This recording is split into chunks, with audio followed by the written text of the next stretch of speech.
Hey everybody, welcome back to my YouTube channel. Today we'll be continuing with the story of the anime named Grisaia no Kajitsu. When Millie asked Yuuji what kind of magic he used, Yuuji replied arrogantly saying to her that he was a genius who was not on her level. Millie knew already that Yuuji was called Genie by his friends, but today she finally found out that this was short for genius. She now admired Yuuji. It's now time for Yuuji and his friends to jump on the real battlefield.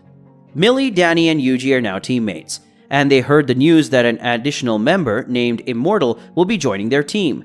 They decide to meet him in person out of curiosity. Later, it was revealed that this new member is not half as scary as his nickname. His name was Robert Walson, a weeb. He has a hobby of playing visual novel games and is very obsessed with cute girl characters, also known as Imodu. Often with excitement, he shouts Imodu, Imodu Banzai, and everyone thought he was shouting Immortal. Thus, everyone started calling him Immortal.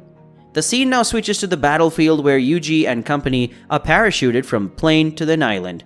On their way, Yuuji tries to shoot a bird to test his guts to see if he could kill it, but he found out that he was still traumatized as he immediately threw up.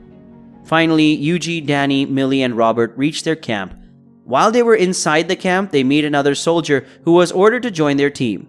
His name was Edward Walker. He was one of Yuuji's students in shooting training after he was appointed as an instructor. Team leader Justin Mikamari arrived right after Edward. Justin was more commonly called Jay. He is a military doctor with the rank of lieutenant too. With pride, Jay names his team the Bush Dog Squad. The task of bush dogs on the battlefield is just like land trappers and reinforcements. While on the mission, Yuuji suddenly heard the sound of an enemy approaching them. Robert also confirmed that the enemy was about 800 meters from the front.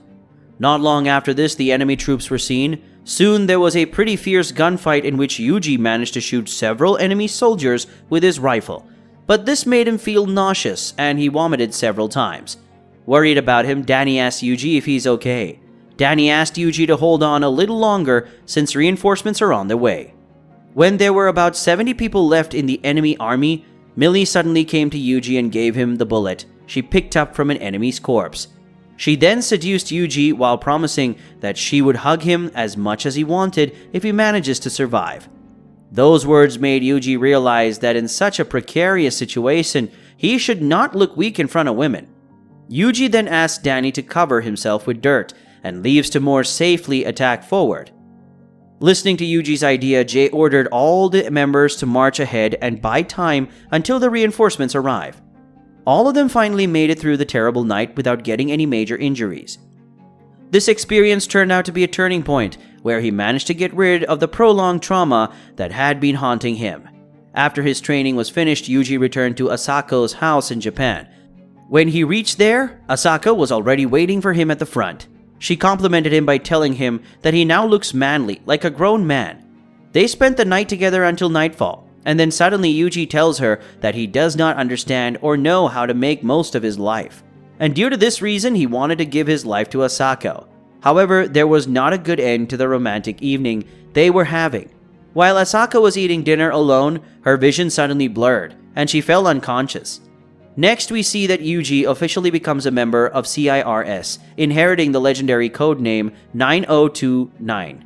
As told before, this codename initially belonged to Asako. Meanwhile, Asako withdrew herself from the organization due to her deteriorating health.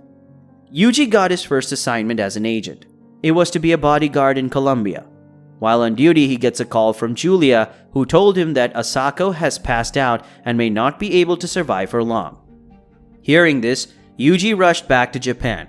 As it turns out, Asako had a disease called venomous thrombosis, or blood clots in the vein. It was caused due to rupture of a blood vessel when she took a shot from a high-caliber rifle. When Yuuji arrived at Asako's house, Julia told him that Asako's life was on the brink, and Asako was aware of it. Yuuji could not hold back his tears, as he thought that what was happening to Asako was unfair. But Asako calms him down by saying that he can now live with his own goals because she has God's permission to die. But out of anger and pain, Yuuji cursed God and threatened to crush God's head from 2,000 meters away. Hearing that, Asako laughed before saying that she was tired and needed rest. After that, she fell asleep to never open her eyes again. Yuuji was devastated after Asako's death. In his heart, he wanted to know if he would meet Asako in the same place if he died. Then he recalls his memory of when Asako gave him orders to save 5 people before he dies. That one moment became the only reason for him to survive. After all that happened, Yuuji decides to go around Japan using Asako's motorbike, hoping that the long journey will take her memories with it. But after a long drive, the motor finally broke down. Yuuji returns to visit Asako's grave because even after all this, he still hasn't found his way in life. But unexpectedly, Yuuji got an answer about what to do next. He decided to take his teenage years seriously, and with the help of Julia and Principal Chiruzu Tachibana, Yuuji becomes a high school student at the Mihama Academy. That was the series of Yuuji's past before he became a student and met Amane and others. After meeting Julia and talking about his past, Yuuji gets a call from the CIRS Division 1. CIRS gives Yuuji a secret mission to shoot dead the most wanted terrorist, whose name was Ethan Glow. The order was given to him by the commander of Spec 9, and it could not be refused.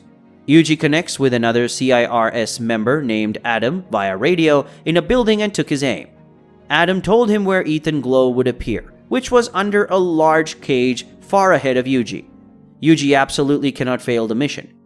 Ethan Glow is a very hated enemy of the state, and thus the state needed him to be removed immediately. Not long after Ethan finally appeared, but when Yuuji snooped around with his rifle, he seemed to recognize the figure of the man. Just then, when Ethan turned his face towards Yuuji, Yuuji panicked. He recognized the man. Ethan himself already knew that Yuuji was following him. Yuuji could understand what Ethan was saying from the movement of his lips, and then Ethan said that he was back. All of this made Yuuji very nervous, and as a result the mission failed. A CIRS agent who was not very far from the site asked someone over the phone what he should do with Yuuji. The mysterious person on the other end of the call orders the agent to arrest and detain Yuuji. The scene then switched to Amane and her friends watching a news report about the attack on the embassy. The attack was masterminded by the terrorist group led by Heath Oslo, also known as Ethan Glow. But strangely, the police have identified the terrorist as Yuuji Kazami, based on the CCTV footage in the embassy building. Because of that, Amane, Sachi, Michiro, Yumiko, and Makina rushed to Chizuru to discuss Yuuji's case.